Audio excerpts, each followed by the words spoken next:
There's one kind of subject I want to talk about. It's probably the last subject that really I want to get into detail with, and that's the pubs code. Okay, so do you think the pubs code has worked and had an impact on the way the industry's behaviour has been?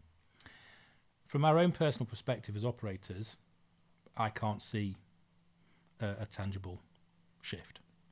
I think some of the bad things that used to happen are still happening. There are still poor recruitment practices. Wrong people are going into pubs and being left hung out to dry. Lots of breaches of the code are happening probably on a daily basis, but because the people they're happening to don't really know what to do about it, because they're at the very local kind of ground level, it's never escalated. Mm-hmm. So the short answer is no, I don't think it's really changed much. I think if you're getting into rent events, MRO triggers, that kind of stuff, then yes, there's clearly not a very clear prize at all, but there is a prize to be had there. But really, if that's all it ends up doing, it's not what it was supposed to be for, is it? Well, less than 3% of people who are eligible have actually managed to achieve MRO. It speaks for itself. Do you think the pub companies were frightened of the pubs code adjudicator? Think they've been deterred? Not really, because I think lots of mistakes, again, at the very local level, are made. Slips of the tongue, this new word that's come into play, that you misspoke.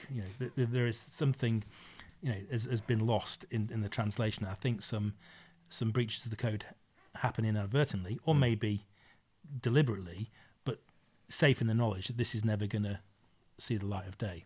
Certainly not in terms of the PCA, and certainly not in terms of a complaint about a BDM to their rod.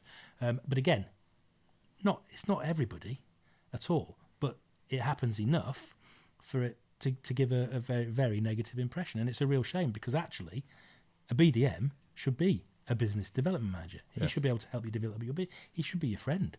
We're very, very, very conscious. We do not fall out with people. It is not the way to get what you want. Fine, moan about stuff, and that's legitimate, but don't moan about stuff you can't change.